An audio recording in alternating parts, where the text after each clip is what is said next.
How are you? I am doing fine. You are you gonna stay awake? Yeah. I do probably have to have a hip replacement though. Oh. I've got what's called a labrum tear. Yeah, how are you? And I am doing, talked with Slocum. I said, well, I see on the internet, they can just staple it back to your bone. Oh, it doesn't work very well. He says, probably have to have a not hip somebody your replacement, age. though. I've got a partial Got tear. what's called a labrum tear. Yeah, how are you? And I am doing, talked with Slocum. Mine was, I mean, I had a tear diagnosed staple it back from 5 months ago. Mm, But when we went to San Antonio, I just overwalked Yeah. and I just, Yeah, mine kicks up. Tore mine. Mhm.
Ruler. Hello. Counselor Bowman.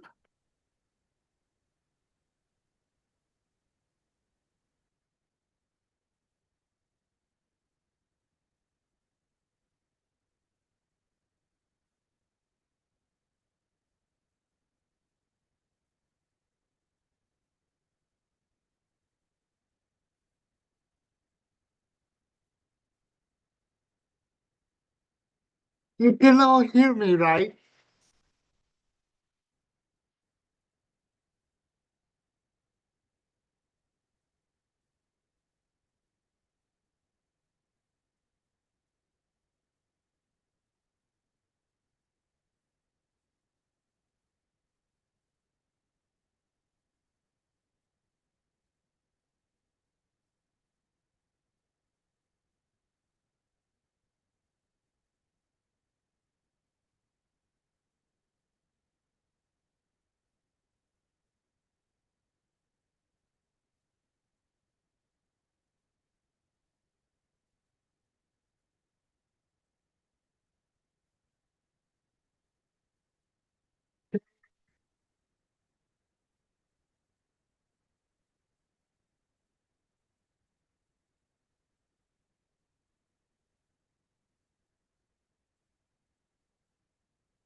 Jameson, I muted you. Could you unmute yourself?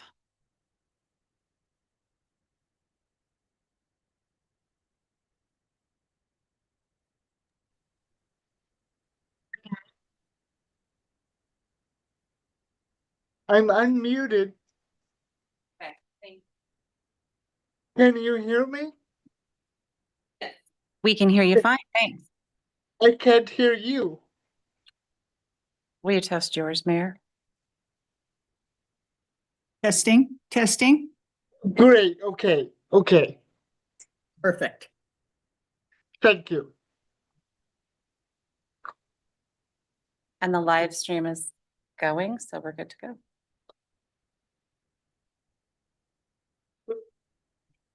I will call the Coburg City Council meeting to order at 6:01. This is a special meeting in lieu of our work session and has been advertised that way. I do have a couple of comments before in the mayor's comments, so I'll hold on to those for just a few minutes and we'll do the Pledge of Allegiance first.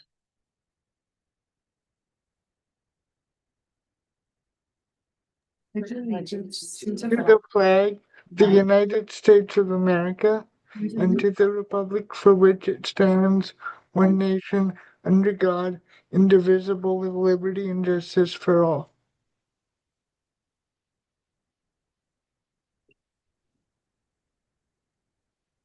Tammy, will you do roll call, please? Yes, we have Mayor Bell.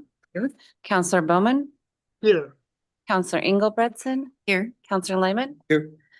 Counselor Myers, Here. Counselor Smith, Here. and Counselor Wells is absent. There is a quorum. Fantastic. Thank you very much. So for mayor's comments, I just want to go through a few things and I don't want to belabor anything. But first of all, thank you all for your commitment to prepare for the meetings. They're busy meetings. There's a lot going on, and your thoughtful decision making. I personally appreciate that, and I know that staff does too.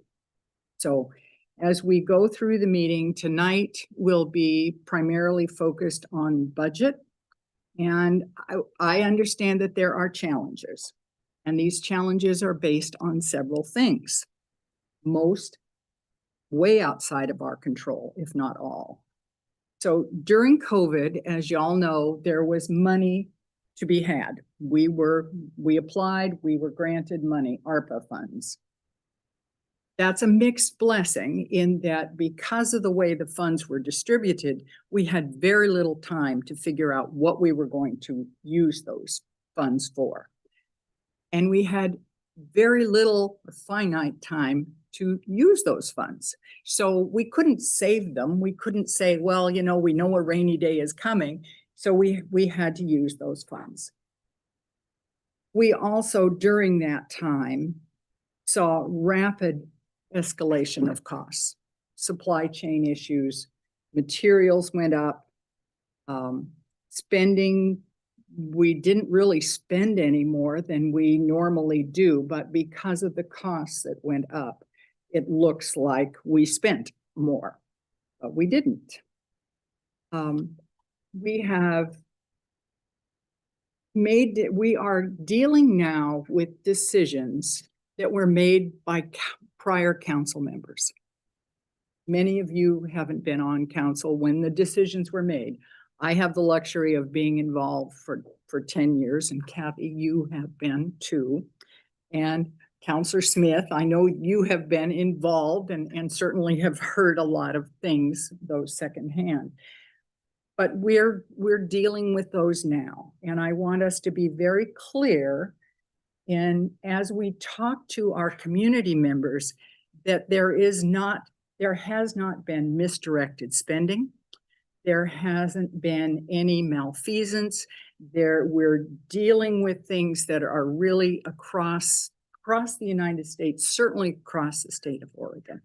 Every community, almost every community in the state of Oregon is dealing with these same things because we've had flat revenue, but rapidly escalating costs. So there's been a fair amount of Facebook chatter. I don't know how many of you look at I Love Coburg, but there has been chatter. And I want to reassure all of you and have you be able to take it outside of this council chambers, that in terms of Pavilion Park, predominantly the money spent on that park was from SDCs, which are restricted funds and can only be spent on certain things, and parks are one of them. So SDC funds were spent there. There was also a grant, and unlike most grants, which require a cash match or portion, our portion of that grant was covered by a land swap and a donation of the land, the difference between the land value. So we really did okay. Now, were we over what we thought we would have been? Yes, we were. And I think that we've been very clear about that for the same reasons that I already talked to you about. What we can do as we move forward, as we look at our capital improvement plans, we can do better cost projections. We can include engineering costs up front, which we haven't done in the past. Again, not because anybody wasn't paying attention, but just in the way that our accounting was done. So we're going to really look at that. We're going to decide how we utilize SDC funds. Are we going to spend them, or are we going to save them up to be able to be used on the projects that they can be used on? All of this points to more council work and decisions. So because of that, I'm going to tell you what I'm thinking. Currently, we have 11 regular meetings a year, because we're going to take August off. But we have the second Tuesday of every month, 11 meetings. That's not a lot. And then we also have 9 work sessions, and that's the fourth Tuesday of every month. I am proposing that we are going to, starting in September, change our work sessions to special meetings. By doing that, we can not only have discussions, but we can make decisions and keep the work that needs to get done moving along. It's not adding any meetings really, because we've been doing work sessions almost every month, and we're not changing the times of the meetings at this point. So there's a lot of work to be done, but I know that you're all up for it. I'm up for it. I think staff's up for it. So we'll get through this. We'll make decisions based on what we can and what we cannot do. And hopefully, I think we'll maybe take a little bit of a break on some of our capital improvement projects for a bit of time and let everybody catch up. So that's really all I wanted to say, but I did want to sort of get that out and also, you know, to be cautious about Facebook. When we post things, even when there are personal opinions and we post them on Facebook, like anybody in elected positions, our community members don't look at it as our personal opinions. They look at it as representing what the council is thinking, or your role as or president or governor or whatever. You fill in the blanks. But just be cautious. I rarely post anything anywhere. So, and I know most of you don't either. Does our pay increase for the special meetings? Absolutely. It'll be doubled for sure. Doubled. I'll tell you what I used to tell my staff. We can never pay you what you're worth, because you're worth your weight in gold. That's right. It doesn't go too far at the bank, but it feels good anyway.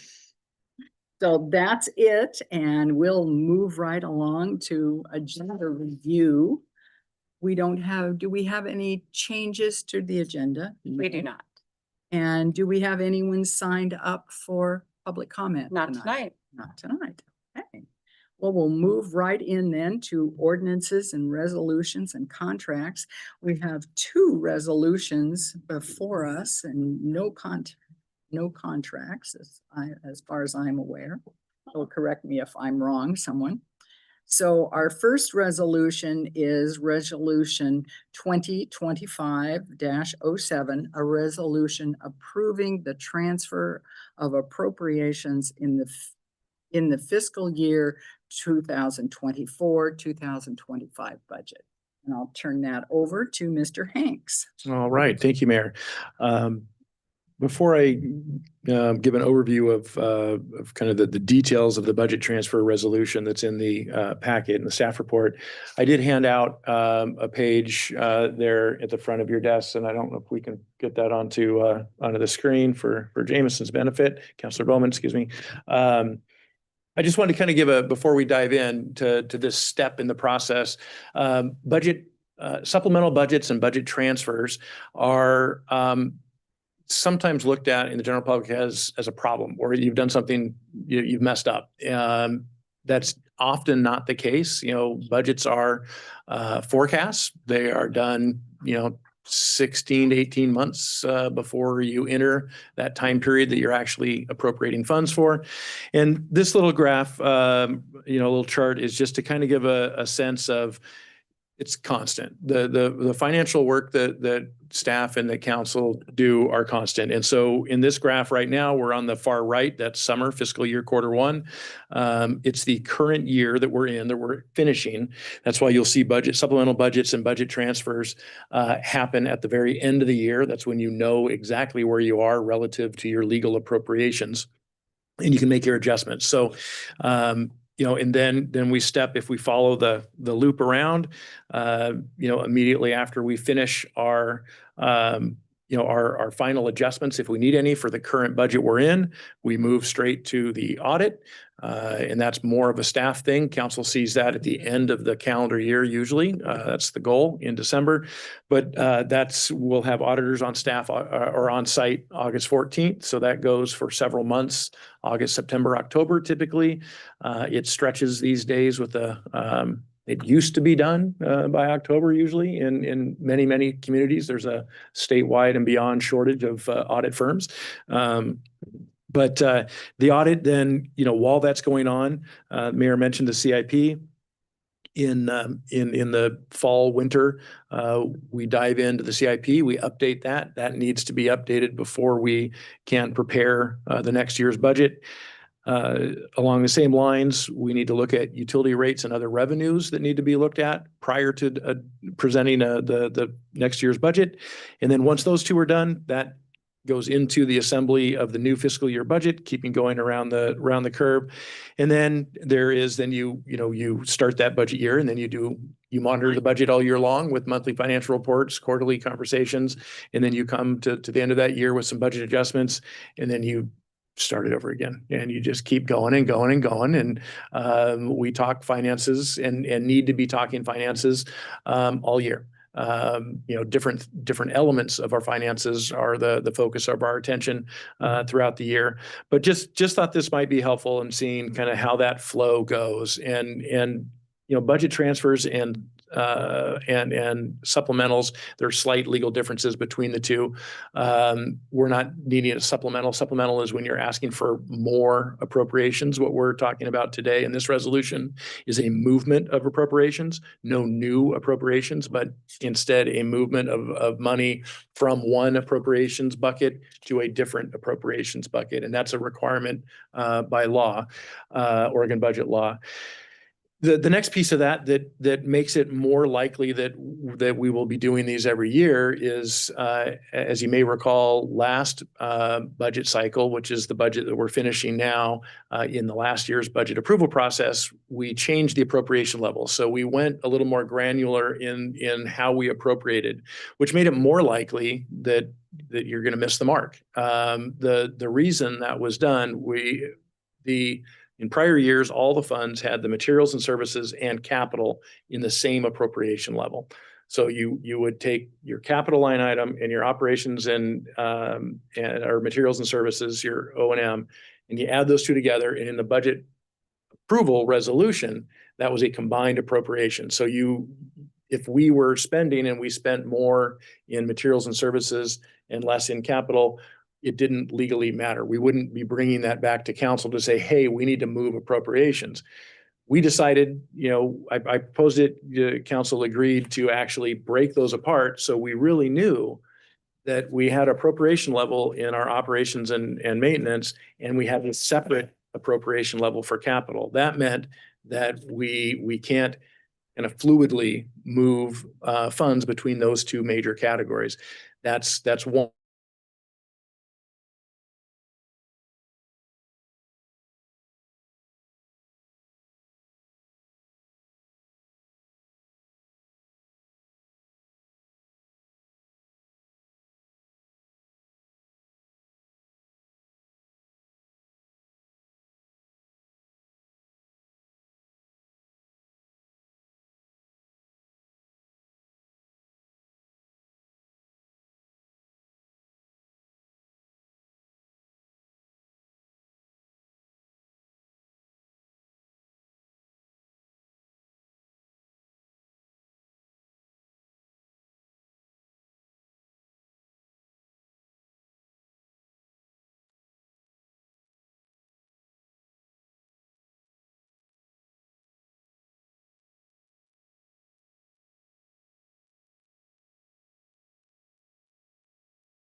Apologies for interrupting, but I can't hear you.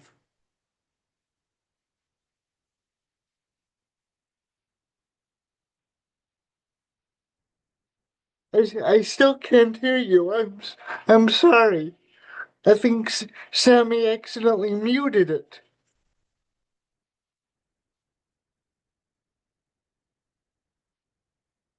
Right. There you go. Sammy accidentally muted it. Okay. I'm back on?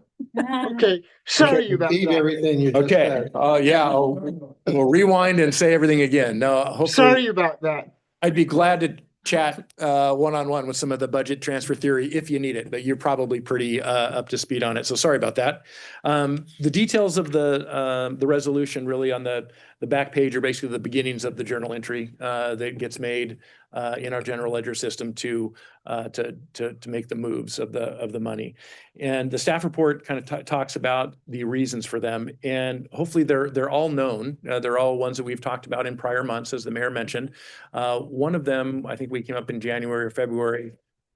We identified really just a budgeting error in our staffing allocation, our staffing calculation and allocation.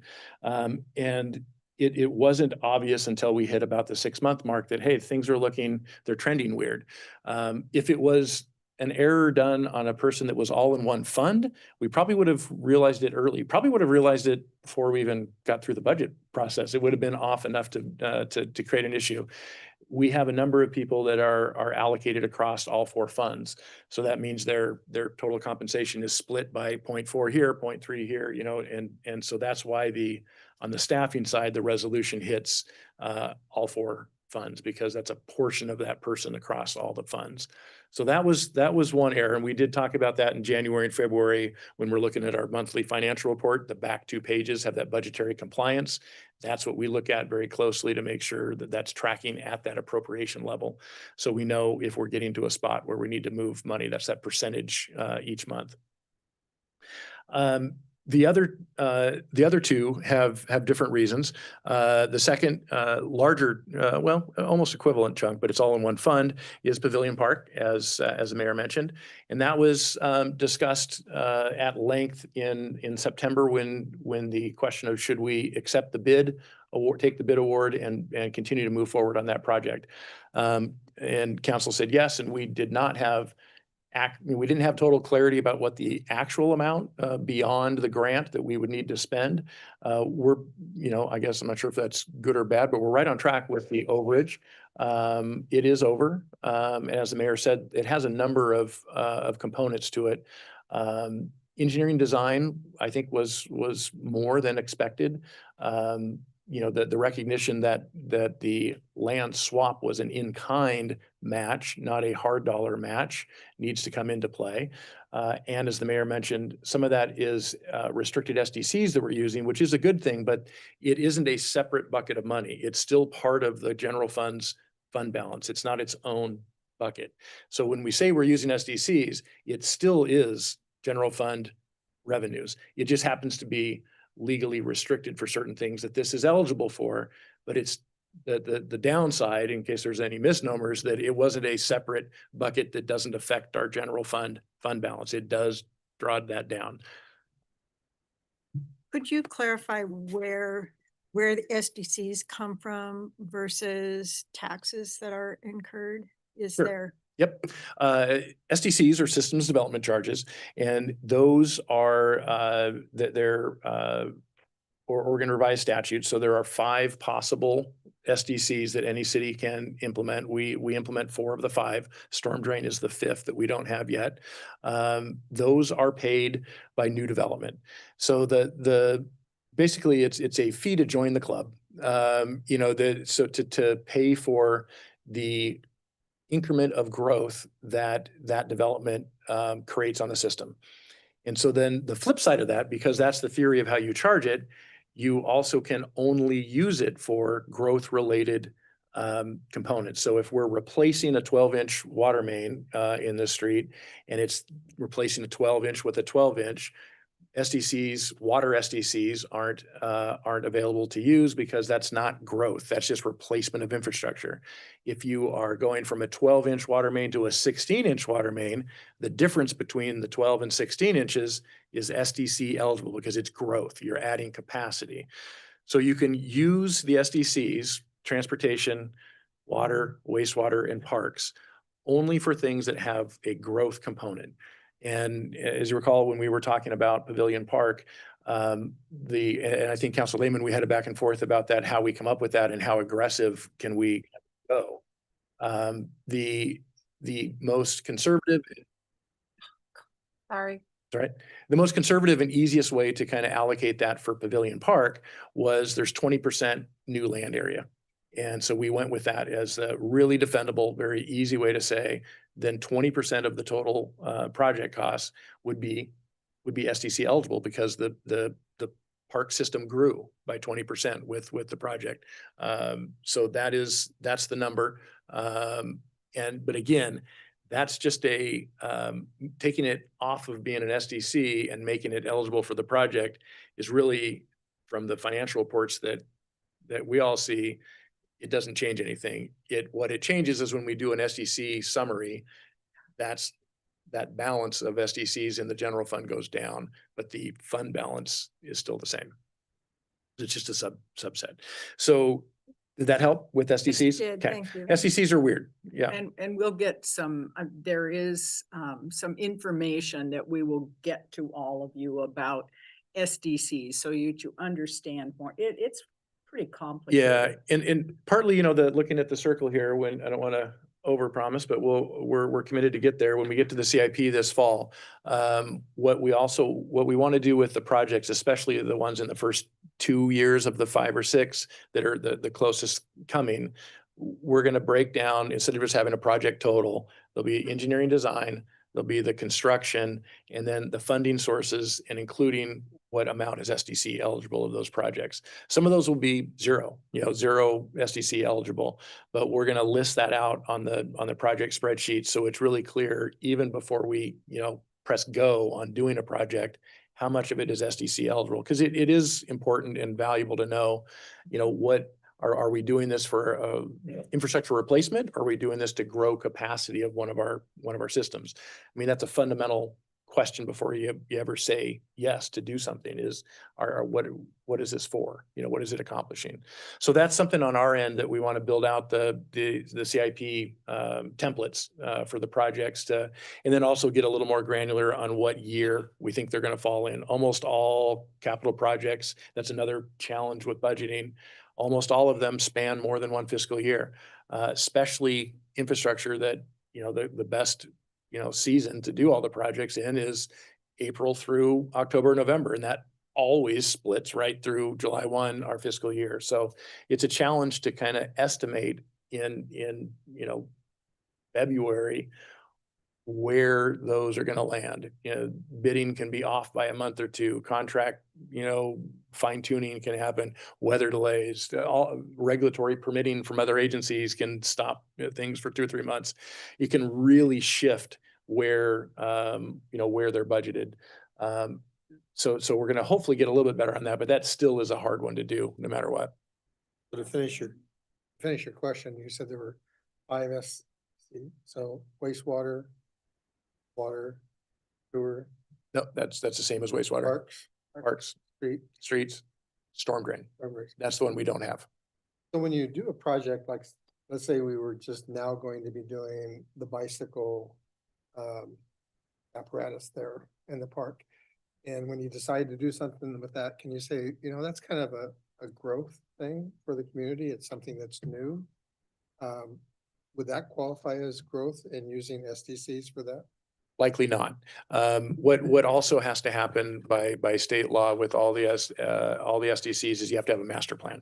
So, and they have to be shown, the projects have to be on your master plan, and they have to then have been kind of vetted and determined what its growth component is. And that's really, you know, that theoretically in a transportation system plan is where that particular example would live. It could. There's probably a pathway for it to have a growth component. Is it increasing, you know, the cycling alternative transportation ridership in the community? You have to have a methodology for how you determine that. Does that contribute 10%? Does that contribute 50%? It's not just, is it new? It's what does it do for the capacity of that particular infrastructure of those 5 categories? So it isn't locally decided. We don't get to locally decide those. These are state law things, and it's and the auditors check it. When you do your balances and you look at it, was that SDC expenditure an authorized restricted expenditure or not? That's a good example. It could be, but it would take a lot of doing and a lot of vetting and calculating and come up with a theory of how you would do a methodology to calculate that.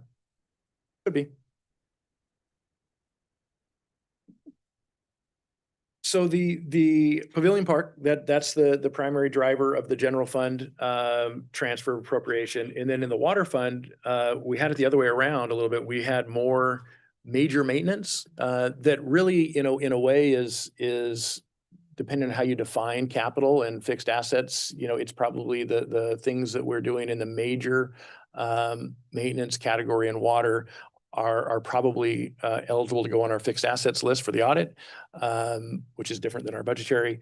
But in a budgetary standpoint, those are operations and maintenance. And we had several larger than expected maintenance, several of which we had zero decision-making, and it broke and we had to go fix it. One, it was on its way to breaking, and Brian was nervously monitoring it for months, and, you know, probably more than months, maybe years, watching it deteriorate and knowing what could happen if it did fail. You know, you don't want to go to failure. So it wasn't anticipated in our budget that we would handle it. It was deteriorating a little faster rate than originally thought. And the smart move, I think I actually put pictures of that in city administration report 2 or 3 months ago. It was at the well house, and that ended up being, you know, all that stuff's pretty custom, and it gets expensive, and there's engineering and design for that. You don't just go down to Home Depot and buy a elbow and some PVC. It's pretty custom stuff. So that's the budget transfer in water. All of them have a little bit of a staffing component to it. In the general fund, the capital part is due to our known overage for Pavilion, And then in water, it's for really three major maintenance items that occurred in the year. And that will influence our conversations for budget for the next year is, you know, when we look at that, we love to say, oh, you know, O&M is, let's just bump it by 5% because we know certain things are going to cost more, chemicals, all that. But that is making the assumption that the system is going to, you know, is going to function as it did the prior year. You don't want to over budget for it because then you're creating a need for rates for something that you don't know is going to happen or not. So it's a fine line about being, you know, kind of sky is falling about your infrastructure or also being too wishful thinking about your infrastructure. So that's the thing. But every prior year influences our discussions for how we budget the next. So you know, we'll evaluate these. We got them done. They improve the system. They improve the reliability of the system. They aren't going to be needed to be expended again in that exact area. But that doesn't mean that you know, we won't have similar issues and we'll see what we can budget for in future years. And, you know, kind of a spoiler alert on the wastewater side, that's probably more acute in the coming years on the collection system than even the water system is. We probably aren't budgeting enough O&M. But that's well, then it goes back to this. It's the one after CIP. It's that utility rate conversation because you develop your needs and then you figure out what revenues do you actually have to accomplish that. So that's part of that cycle. So that's the budget transfers, hopefully in enough detail to make sense. And like I said, it's one of the few items that if we don't approve this resolution, we'd have a number of budget violations.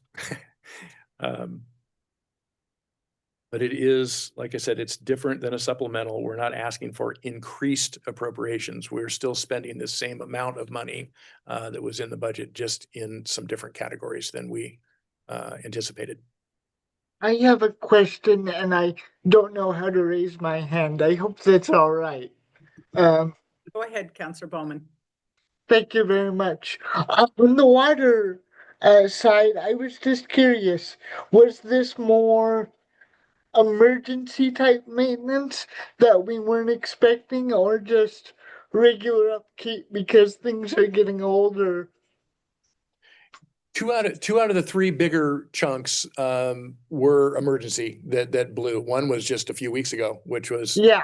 super unfortunate to have right at the end of the fiscal year, but at least before this meeting. And then one was, you know, just something that was deteriorating a little quicker than we thought and had a, you know, it's at the wellhead. So it has a huge implications if it did go of what it would cause, the impacts it would cause. So two were actual emergencies. One was nearing an emergency that would have been even more impactful than the two emergencies were. So decision was made, you know, with Brian's expertise smartly to expend the funds and get the fix. I appreciate the context. That's helpful for me and for the general public, I think. Great. Councilor Lehman? So a comment, a question, and a clarification. It looks like we're going in circles. How is that? So speaking of budgets, you had been an advocate for a 2-year budget process. Does that help in this or not so much? Yeah, we've talked, we just had a conversation about that not too long ago. It helps on the capital side because of that, you know, everything switches over fiscal years. It does have a benefit on appropriations because you are doing 2-year appropriations. Many of the other things you have to do are still annual. There's an annual audit still, even if you have a biennial budget. It's a mixed bag. I lean towards it still, but maybe not as strongly as I did when I was first yapping about it. Because I think you can, things can maybe get a little further out before you make course corrections also. You know, that hopefully that wouldn't be the case either way. We're monitoring everything. You know, if everything is going well, that wouldn't occur. I think it has a little more chance of that occurring. Because you go, well, and even if you're monitoring, well, it'll catch up. It'll, you know, I think it'll go because we have this and this and this, and things can maybe get pushed a little further. A 12-month period makes you address it. That circle is tight. I still think it's worthy of conversation. It isn't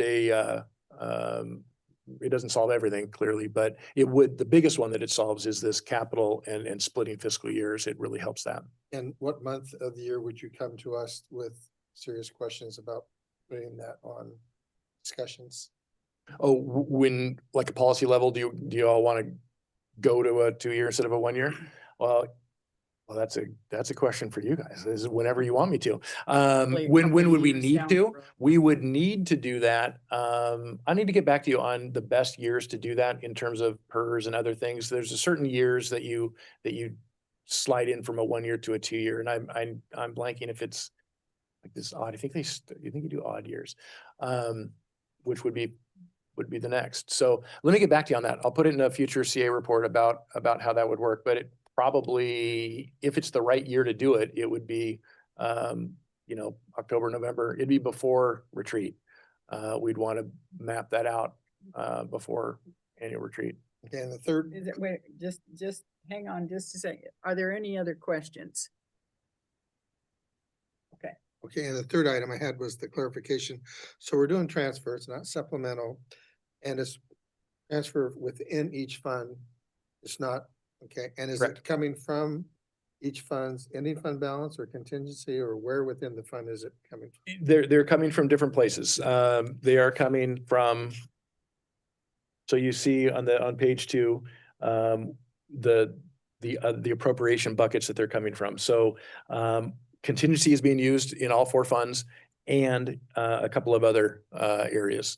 So contingencies for sure, and then some other buckets. That's a good graph. Page 2. Any other questions of council? Yeah. If not, I will entertain a motion. I move to adopt resolution 2025-07. A resolution authorizing the transfers of appropriations in the city of Coburg's 2024-2025 fiscal year budget. Second, We have a motion by Counselor Myers. Did I hear a second by Counselor Bowman?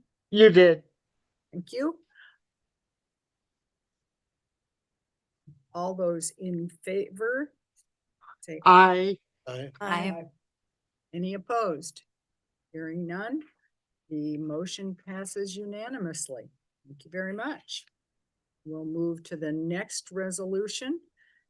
Is amending a resolution 2025-15, amending resolution 2025-10, and adopting Exhibit A as the salary and classification schedule for fiscal year 2025-26.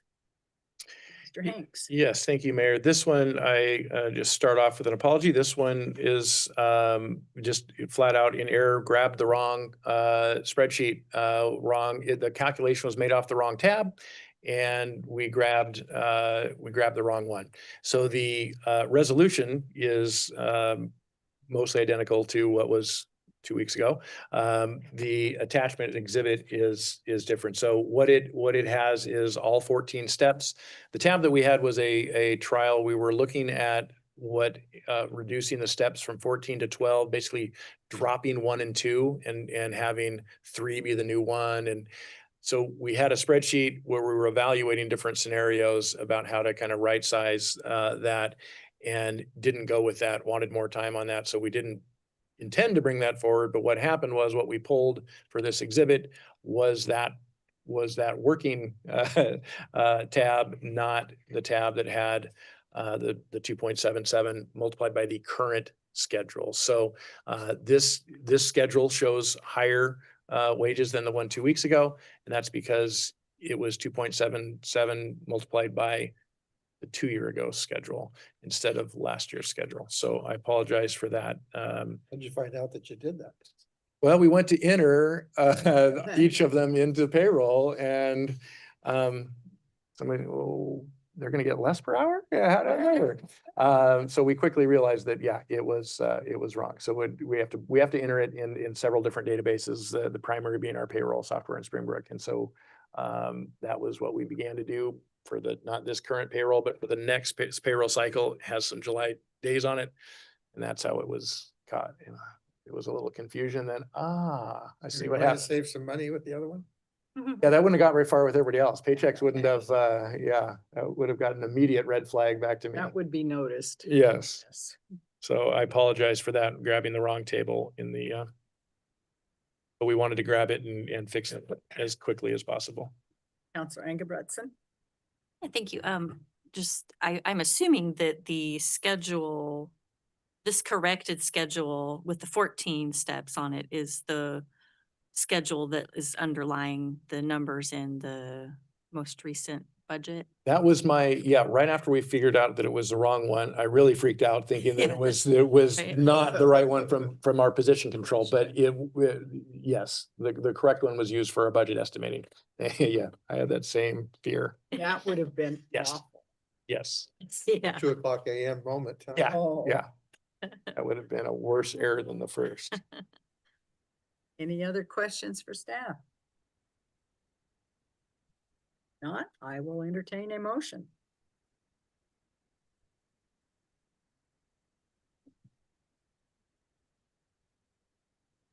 I move to approve resolution 2025-15 titled "A Resolution Amending Resolution 2025-10 and Adopting Exhibit A as the Salary and Classification Schedule for Fiscal Year 2025-2026.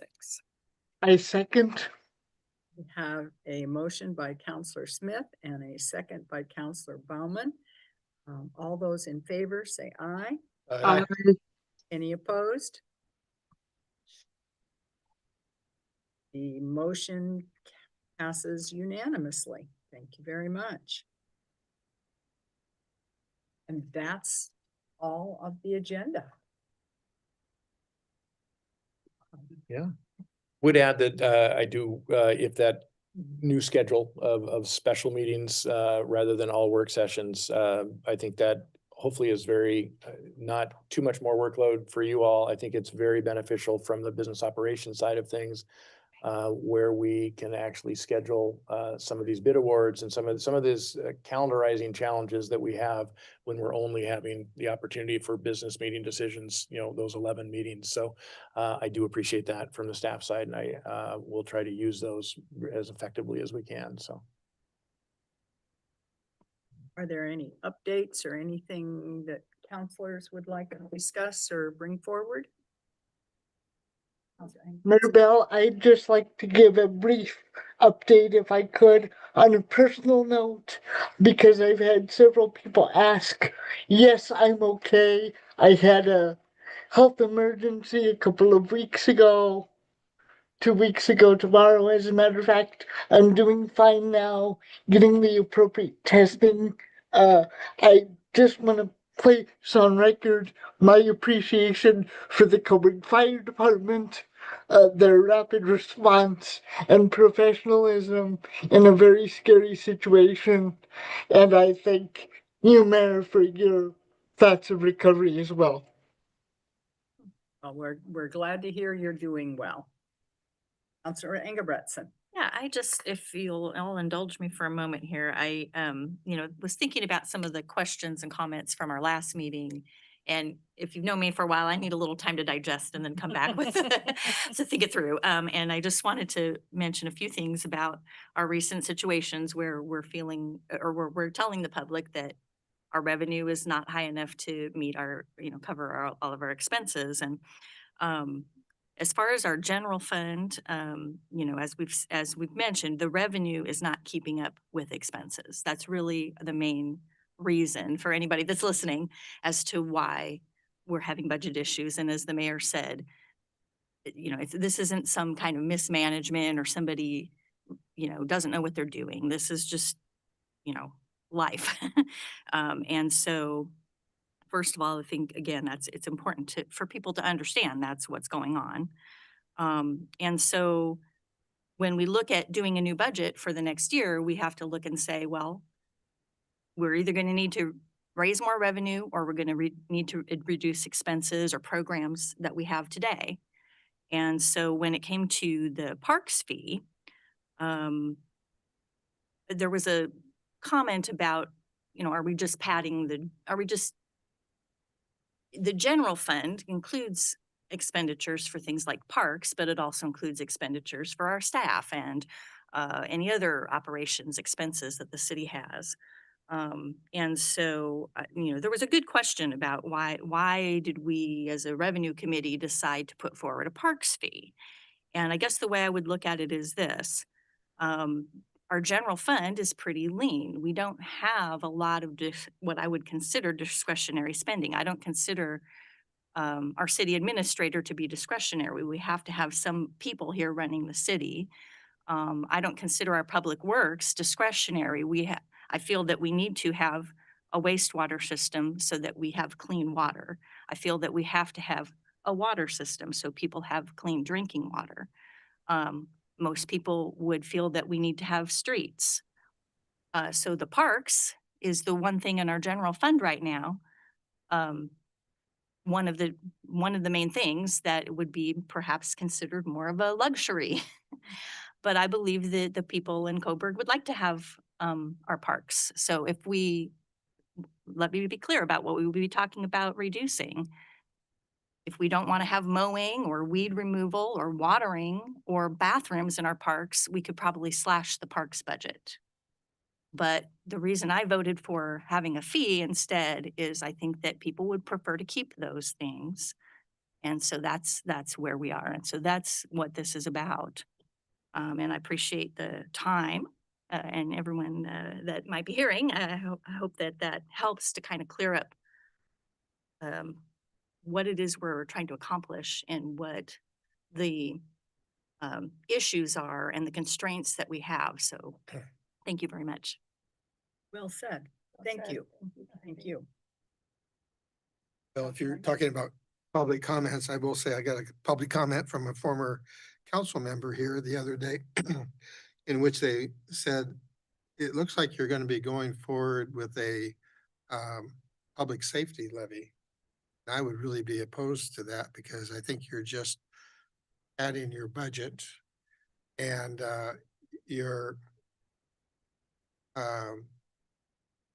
I couldn't quite make much sense of it. I tried to explain to him as he was a former council member, that we're having a diminishing general fund and we have a police department and we want to keep our police department. Everybody feels it's a very high priority and there's no way we can continue to grow the police department, let alone current levels going forward without some other reduction somewhere.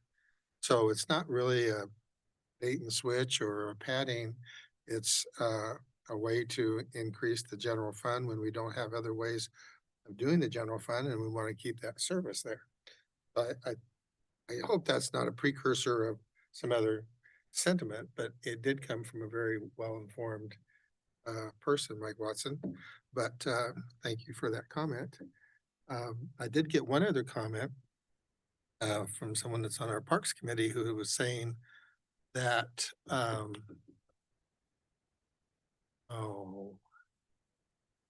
what was that comment? Having a senior moment here. Oh, they were talking about the city hall reduction of hours. And they thought that that was a response to, it was a cost cutting response. I said, no, there's no staff reduction. There's no less hours being worked. It's still same staff hours. It's just half-hour a day is not open to the public. And I explained the reasons, which I support, that we're not in compliance with some of our requirements and getting monies to the banks before they close and those kinds of things. But it was a perception from, again, a pretty informed person that they thought it was a cost savings measure. Mayor Bell, I think that what this tells us is as much information as we all have and work with on a day-to-day basis. I think the challenge going forward, especially as we're asking for more fees and more money, is how do we as staff and elected officials find ways to help educate the public who don't want to come to us and ask the questions directly for whatever reason.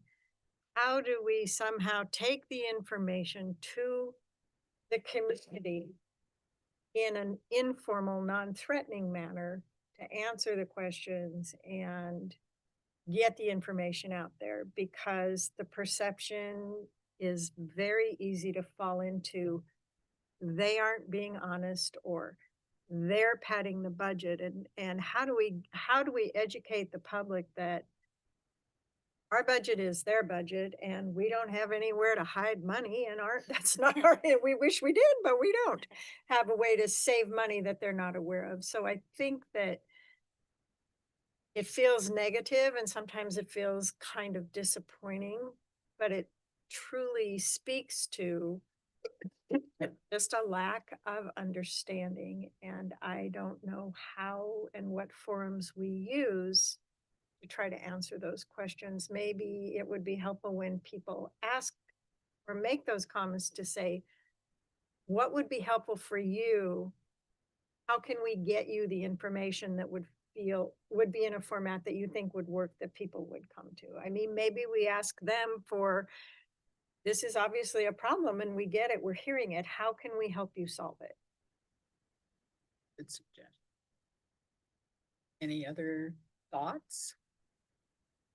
Questions? Yeah, that's a good point, Counselor Smith. And the first thing that comes to mind, but I mean, it comes with a cost, and staff time and community time and counselor time would be some kind of an open house where we talk about the budget. But even in doing that, is that going to draw people in, or are people just too busy or too stressed out right now to come to a public meeting? I don't know, like that. I don't know. Maybe, I don't know if on mayor's comments, we highlight one department at a time and explain the budget and how it works and where the money comes from. And I mean, just maybe instead of this overwhelming big picture, we highlight a department at a time so that people see how really narrow the discretion is. Break it down. Break it down so it's user friendly for people who don't totally understand. The general fund looks rich because we have SDCs, but it's not because we can't use them for anything but this. I think those kinds of informational things, maybe in the water bill, in the newsletter, maybe the Countryman could have an article every season of doing a couple of departments and explaining it, especially if it's been some high profile decisions. Thoughts?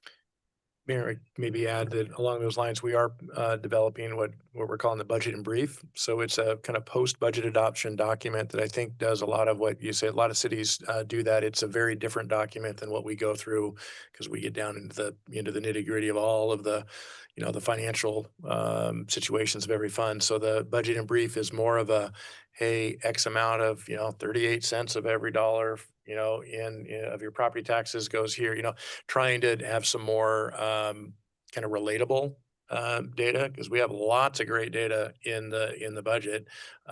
It's not relatable because you have to have a body of understanding before you can then say, I get that. So a budget in brief is a pretty common publication, and we just started putting that together. Hopefully by end of July, we'll have something, at least a draft, and we can run by it. I think, the challenge is getting it distributed, so, we can do a run through, and I wouldn't mind, of what we are doing. It's, after having been in other places, city this size, it's extraordinary amount of public information that goes out the door. How well that's received and how well that's absorbed is a different, that's the tough part of the conversation. But there's an amazing amount that's pushed out that we are spending, as Councilor Ingerbretson said. That does not come cheap at all. That is expensive, and all that has to be vetted. It has to be right. It has to, we have to be explaining it in a way that actually leads to the right conclusions and understanding. But we have full page slots in every countryman. We're doing videos after every council meeting. We have utility billing inserts. We have the website, a very robust social media post that gets a slice. That doesn't get everybody. All of these get different slices. And really, if we go back to the framework document, our kind of our guiding document, a communications plan, communications and engagement plan is there. We're building that. Part of it was updating small things like updating the logo, updating our templates, getting consistency of our documents so people can see, that's from the city, and I know kind of the layout of how to absorb. So there's a lot there. This is a conversation that I think every council in the state and beyond has. It's complicated, and that budget and brief, another part that I think I said it in the budget, one of the budget meetings is, the total budget is kind of irrelevant. It's really the funds, right? And what each fund, it's really hard to do the department thing. I know that's more relatable.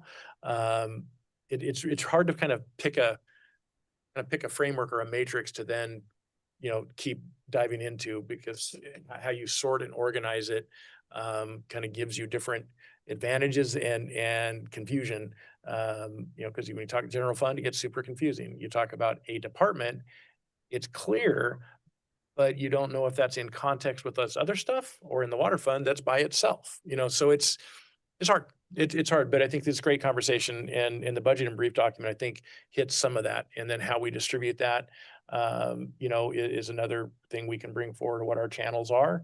And again, I guess I would say is, maybe I'm not a newcomer anymore, 2 years. It's a lot of great work was done before I got here, continued on, and we've updated the website. There is access to information and pushing information out, I don't think is our problem. Maybe how it's structured, would be, and maybe we need a group. We're inside, right? For the people that generate it, we all generate it. And so maybe we need to figure out what are the actual questions. We can assume, I can come up with an FAQ that's 20 pages long, but they may not be the right questions that others, really are wanting to know or framing it the right way. So there's a lot to be done, but it doesn't come without a whole lot of time and expense, actually. That doesn't say it's not worth it. I'm just saying that goes along with the conversation. I So- wonder if the budget in brief, when we see that, when it's prepared, if that's something that each of us as counselors could use sort of as an FAQ. Yeah. To talk to people in our neighborhoods, to always refer back to, so we are having the same message, no matter who's doing the speaking. It may be worth the investment of making it in a format that it gets mailed to everybody. That is still it's old school snail mail. We have the utility billing addresses, we have all that. In a prior place, that's what we did for a number of years, dozen or so. They stopped it. And not to say it needs to be done every year, because it's 50 cents times whatever, but and publication costs. But that is something we can talk about, is what are the channels to distribute things, and that budget and brief might be the right document for what we're talking about here. I also I have to think- I'm sorry, but I have to recognize, I think we have to recognize that there will always be some naysayers, no matter how much information we get out there, no matter how consistent we are. There will be some people in our wonderful community who really won't believe that we're telling the truth. And I think we just have to accept that. One thing that, we've talked about as staff a whole lot, and I'll wrap up, but things are extraordinarily expensive. It's hard for us that are in it every day to look at the invoices and go, really? It's really costing that much now. It is really expensive. Our testing that we have to mandatory go to the lab. We could probably come up with 100 examples. It's an extraordinary increase when we're looking at invoices. And those aren't, like several people said prior, those aren't discretionary. Those are required things, and we can talk about, and we do talk about, what are discretionary areas of service. Not many. But really, as the mayor said in the opening, over this past 6-year period, an extraordinary rise in the cost of all phases of local government. And everybody feels it at home. We're immune to none of it. We're as exposed as anyone else is to utility rate increases, to contractors, to every, partner that we have that does billable hours that we pay, in a contract for billable hours. They've tightened their belt, and I'm sure their finance people are saying, bill for every quarter hour, because we're seeing it. They are billing us for, rightly so, legally in our contracts. There's no freebies. Everything is billed. Everything is charged. Everybody is, on the private and public, is tightening their belt significantly. And that leads to slower response times on the private side partners. That leads to, it's super challenging environment. I know that doesn't answer somebody who's very frustrated with additional fees on their bills, but I've been at it 33 or so years in local government, and this last 5 or 6 is pretty wildly different. And we'll have those conversations on CIP on our bigger dollar stuff. But operations and maintenance is a real challenge for us in the next few years as well, just to keep all those things rolling. Would it be helpful as we get questions as counselors to bring those to your attention so that in your video or whatever, Be it great. could be, why is my water bill so high? Okay, I've heard that. Now we're going to tell you and show you exactly, or, it seems to revolve around, obviously, the cost of water, the cost of sewer, how many taxes people have to pay and what they get for it. And projects are the hot button every time. Yep. Projects are always why did it cost more in the end than it was going to in the beginning? And I think that when a project's coming up, I like your idea of showing what each phase of all of those things cost. And as that helps us, it also helps the public to say, okay, it isn't just, we're going to spend this much. There's 10 or 15 different increments in there, and everybody's billing or changing as we go. No, all of those are great. And yeah, how the questions are formed to you all and forwarding those as the way they're brought to you is helpful, because maybe we can tweak how we're saying things to more better match kind of the exact way they're Word of being mouth asked. that's Yeah. out there at the Yeah. time. And it's, the hard part is, we are in also a higher regulatory framework than, that it's super expensive to do business as a local government. And we have about 10 different businesses under our roof, 10 or 12, and they all have unique aspects. We deliver services differently for each of those 12. Some of them we do 100% ourselves. Some of them we do in partnership with other agencies. Some we have discretion over, some we don't have discretion over. Some we have unfunded mandates that come down, and we don't know those until, later. And sometimes those unfunded mandates, they've been getting some marginal grant fund reimbursements for. I think unfunded mandates, to address that, it's like, okay, don't be angry at us. This came from here to us. We're following the law. We're not Yeah, creating. absolutely. We're not, if we don't, we're having risk liabilities problems that, and really, I would say, the unfunded mandate thing is a common theme and thread throughout. The mandates make good sense. The hard part is when you're on the receiving end of having to implement them. So it's really not, it's not the mandate, what we're implementing, because those are usually, there's a lot of smart land use stuff that are mandates. The time and expense to get them implemented is the one that's frustrating, not what they are. Typically, there are some, there's exceptions. Some are like, wow, where'd that come from? But really it kind of doesn't matter in a way. Those are mandates that we have to integrate into our systems. We have storm drain mandates. We'll be talking about TMDL next month. We knew they were coming multi-year. They just are on us, and we don't have any sort of flexibility in our budgeting to even plan for the ones that we know are coming. And that's super frustrating, is to know something's coming, but not have a revenue and expense portfolio that allows us to build for it. So we can tell somebody, well, how'd you guys are idiots. You didn't know that was coming. Like, no, we did, but we just did not, unless we do some pretty extraordinary revenue implementation, we have to kind of temper and balance that and say, well, we'll see how bad it is, or we'll figure it out when we get there. You know, because we have a lot of things that we could plan for and we could build reserves for. Our rate structures would look wildly different to do that. But it can be done. You know, we can operate in a lot of different ways. And those are hard conversations because they impact everyone in very different ways, to operate that way. There's not always much due diligence done when they do a mandate to see how it is going to impact workload and finances of the people. I dealt with that in the school district for years. It's a great idea and no, we think it's great, but we don't have the staffing and we don't have the money to do it. So now what do we do? You know, and it gets to that service levels and level of service and, you know, what businesses we're in, what level we do them. Are we reactive or proactive? You know, those are some dials that we can choose, but they come with budgeting, you know, and revenue trade-offs. So yeah, it's challenging. And I think the part that I just think is most extraordinary is just really you know, I review all payables that, you know, all of our paying of all our bills. I run through the proof list. And the mayor and I, you know, literally sign the checks also. So I touch them twice. The mayor touches them once. You know, our team processes them, and they're expensive. They've gone up a lot in 5 years, for the same services.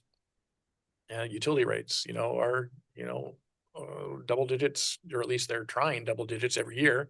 PUC sometimes ratchets them back down, but they're high single digits. And we spend, you know, $50,000 a year in utilities. So a 10% increase, you know, that's $5,000 right there with no other conversation. It just is, and that's a very nominal part of our budget. So a lot of stuff I think to work with. But as the mayor's point is, I think it doesn't quell or squash frustration, because they're very difficult decisions to make. And they're, you know, you can go out and see which ones are supported. I heard various things supporting police, supporting the park system is my take too, is that seems to be a general sentiment. You know, the council isn't going kind of contrary to public opinion at all. It's just the challenge of fulfilling the public's opinion is very expensive. And we It's- can try and, you know, slice it a lot of different ways and communicate that and definitely can bring forward some different ways to do it. But it's time that has to become even more of a priority than it already is. And it is a pretty significant priority right now. I spend a lot of time, you know, as a team, we write up a lot of social media posts, a lot of stuff. We do the videos, editing the videos. There's a lot of work that goes into putting something together that is accurate. You know, the accuracy and digestible. Those are sometimes hard ones to match up. Jemima, did you have a question or a comment? Well, just some of the observations I have with getting the information out to the public and educating the public. It's sort of like we're just now finishing up our budget cycle on this continuous circle. And it's budget 101 for the Coburg residents information.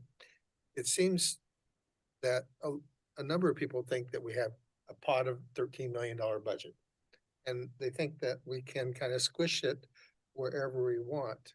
And somehow we need to inform the public is we really have a lot of constraints. There's 13 different funds or what, you know, there's the streets and the parks and the water and wastewater, and then there's the police and the general fund, but there's the court and there's other things within the general fund. But, you know, if you number them out, there's 7 or 8 or 9.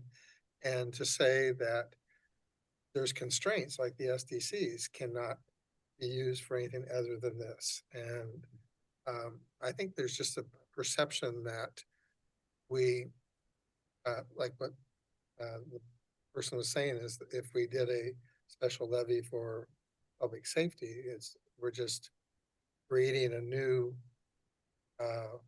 fund where we already have the funds there. I mean, where are those funds gonna go?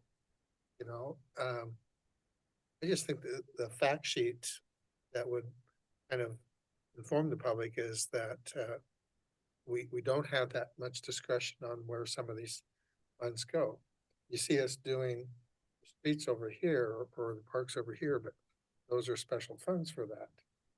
They're dedicated for that. It's not that we can take something over here and place it there. So I think, getting some kind of a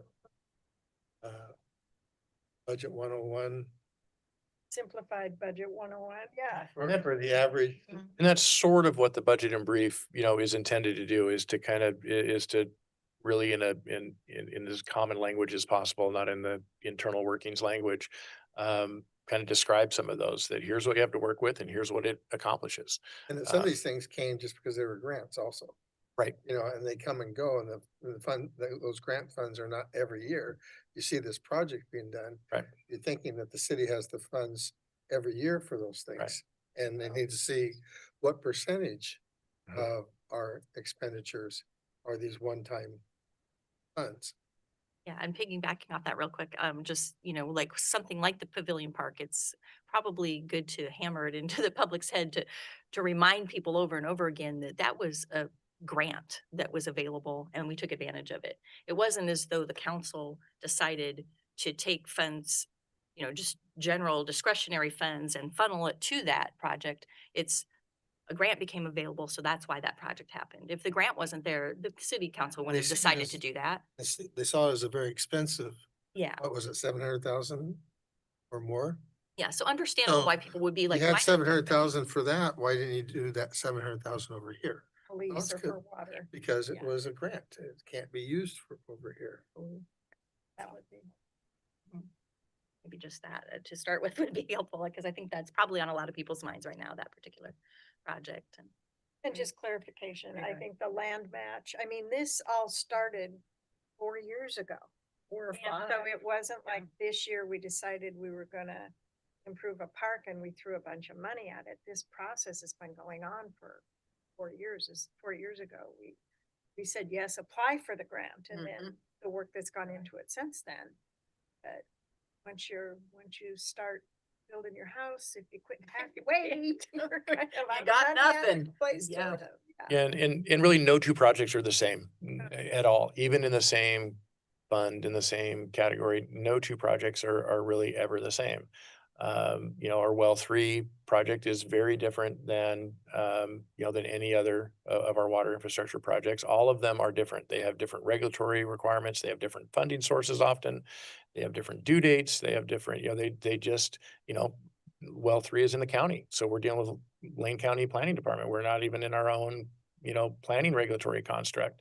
We sometimes we're dealing with Pacific Power as the energy provider. Sometimes we have EPUD as the energy provider, depending on where we are. No project is the same, from funding to design to execution, and really why they're, as you say, why they were chosen to be done in the first place. They're all, they have some commonality sometimes if they're regulatory, but they all have their own story about why a particular council pushed the go button. And so in that sense, it is really hard to draw any sort of general FAQs, because they're all different. That's what really makes, from a career thing, that's what makes my job really fun. They're all different. And they're all a challenge. They're all a puzzle to figure out. And really it's us together in the room figuring out the puzzles, and hopefully having, we never have complete information. We have what we hope is complete enough for smart decisions, but we don't know everything. I can look back now on several projects and say, well, would have done this and this, but the people, whoever was making that decision, sometimes it's me, sometimes it's not, didn't have that information. That wasn't known then. It's known now. That's different. Well, and maybe instead of, people get upset after the decisions have been made with the consequences of the decisions. Maybe like an example is Pavilion Park. Once we decide to do a project and apply for a grant, maybe on your video or whatever, a monthly update to the public. Remember, we started this in 2021. This is where we are now. This is where it's at. This is the cost. So that as that progresses, they understand what's happening, so that after the fact, it isn't, why did they do it that way? And Maybe it's we try to do that in the Maybe staff some of reports. the anger supposed to, maybe it's pre-information and ongoing so that after they start to see the work and the results, there isn't questions as to who made the decision and how it happened. It's been updated on a regular basis to the public. I mean, the council gets it. Yep. But the public doesn't always maybe. Yeah. And I'd just like to say, we as counselors, as elected officials, it is our job to help be a conduit for that information. Not everybody is going to watch the YouTube. Yeah, I was just gonna add statistically, when we first popped out the videos, those videos got surprising number of hits, and they have dwindled significantly. I'm still the boring same person on the videos. The interest level has waned. We're gonna get you casted. So we'll get other voices, we'll get other things on there, but that is something to the world of communications and engagement. Is it's fickle, it changes, people get enough information or it becomes less important and they've said their piece and they move on. So there's, That's not a bad thing. right. And that's why you're all in a, challenging position to be elected, because you are elected to make decisions that can't very effectively be made with true democratic voting all the time. We would not get anything done. Representative democracy is what, partly what we're talking about tonight here, is the challenge of making those decisions with more information than the public has. It's available, but you are getting the dialogue of more. We're having more analysis where, it's all available stuff, but we're digging in together. Yeah, I think some of that is not to undermine a desire to communicate and educate at all. But there are pretty identifiable limits to that when you see the reach and the effectiveness of different channels and different types of information sharing. And that's shared across, local governments across the state. There actually are, some decent stats about, how those wane, and then you have to regroup, do a different, and you have a turnover of people. So you're also educating people at different stages. If they've been around and absorbed a few, they, and then they move. You've educated them and then they're gone. So turnover changes some of that too, but. Anything else? I will remind everybody of a couple of things. There is a League of Oregon Cities is putting on a municipal fundamentals training, which is Home Rule 101, public meetings, lobbying 201, and land use 101 will be the topics that are covered. And that is July 30th in Salem. If any of you are willing or interested or able to go, there is an October 29th date, which is a virtual training, which if you can't go, they're in Bend, Boardman, Medford, Lincoln City, and then October 29th is a virtual training. Oh. So if you're interested in that and want to sign up, cost is $35 per person, and we are committed to educating each and every one of us. So take advantage of that. Just let Sammy know. Go Let direct Sammy know, to Sammy right. on that. Yeah. Yes, and she would take care of that. Also on August 8th, do I have that date right? I think The so. small cities, Yep. Mhm. all LOC small cities will be, meeting will be held here in Coburg. There is lunch provided. And it's very interesting to hear what other community members or elected officials within our area, our region are dealing with. It makes me feel like, okay, we're not alone. We're all sort of working on this same. Do you have a time for that one? Or I is believe it starts at 11 and it's just a 2-hour meeting. It goes to 1. We'll send something out because we're hosting, and we've hosted one before and we've gone to a few others, and it's primarily electeds and some city staff. So it's the public can attend, but it really is geared towards probably more so electeds and then secondarily staff. There is good roundtable stuff, and I assume some of that will be post legislative session recaps on some things when it comes around to us. So we'll get something emailed out to everybody since it's right here in this room. It's great. August 8th? August 8th. And What day of the Sammy, week is that? Friday, The Friday. All of you on your calendar? you did already? Yeah. I can Set it again. All right. Yeah, save the date, so. Week is that? I believe Friday. it's a Friday. It's always a Friday. Oh, that's right. Then we're doing it again, also in October. We're a good location for them to draw people. So they like, I like our spot. They like being able to get here. They like the community of Coburg. They like that we have parking. And they like our video setup. Yep. AV, there I go. Yeah, not every city is as lucky as we are, and that isn't just luck. Yep. That really is planning. Thank you. Okay, well, if nothing else, this was a great meeting. I so appreciate all of the input and thoughts, and it's terrific to work with all of you. I will adjourn this meeting at 7:20.